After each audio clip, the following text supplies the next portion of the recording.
going on, Space Cadets? Captain Jandor here, bringing you a new episode of Captain Jandor Reviews. Today I am talking about a Jackie Chan movie. It goes by the title of Rob B. Hood.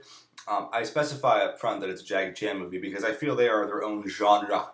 And even though Rob B. Hood is a little bit of a departure from Jackie Chan's traditional formula, it still has a lot of his trademark stuff. So, on to the review. Rob B. Hood, the first thing you're going to notice about this movie is that Jackie Chan is playing a very different character than he normally does. In this case, he's playing a very deeply flawed character who is also a criminal. He is, in fact, a burglar and a compulsive gambler. The gambling, not so much the criminal element as the robbing people is. But in both cases, it shows a number of character flaws that traditionally aren't present in his characters, the people that he plays in the movies that he's in.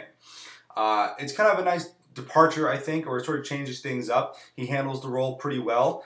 And there's a very bizarre sort of plot line they have structured that involves him and his buddy. His buddy's name is Octopus, so already you should love this movie. Going on a bad gig because they need some money, and they end up kidnapping this kid for somebody else. And this person they're working for wants the kid for a blood test. Shenanigans ensue. They end up having to wait like a week or so before they can deliver the kid to their contact for a whole host of silly reasons. And what it basically leads to is a second act where they're taking care of a baby, like a newborn baby, for about a week.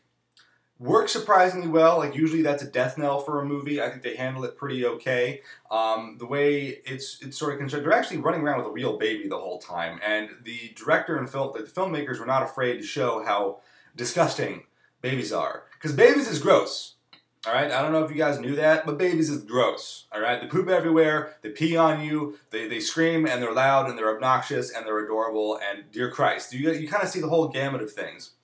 There's a lot of slapstick, there's a number of really intricate and entertaining fight scenes, and overall, however, it's a pretty meh movie, because it's also very heavily melodramatic. The ending is really cheesy. There are a number of moments where you're kind of like, I don't know if these characters would really do this, and like I get where you're going with it and why, and I kind of, they're sort of manipulating you in a very obvious manner. It's very Steven Spielberg-esque.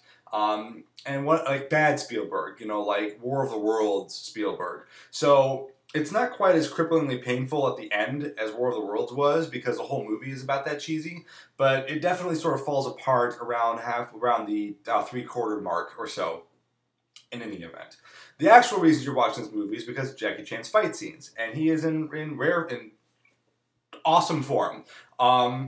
The fights are not quite as fast, and there's not as much like fist fighting as in his earlier stuff, especially his earlier Hong Kong work.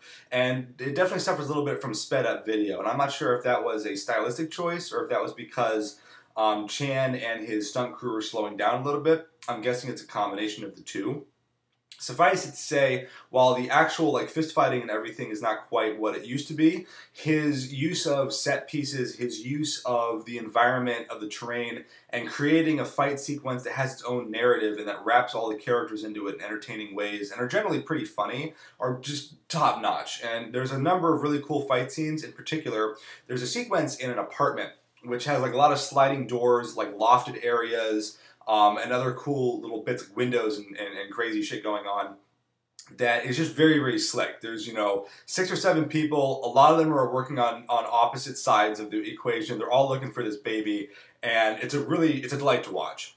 Overall, final verdict, I would say that if you guys are fans of the Jackie Chan, it's worth checking out.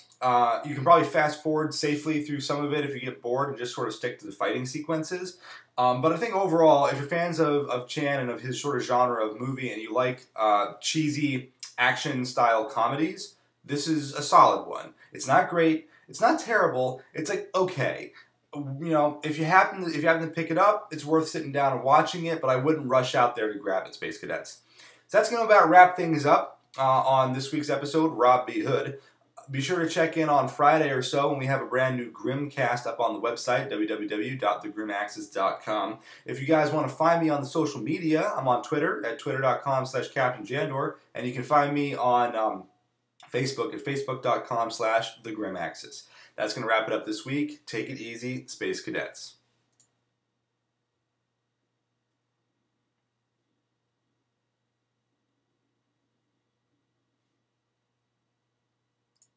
The other really awesome bit is at the end where they're in an amusement park. It's cool.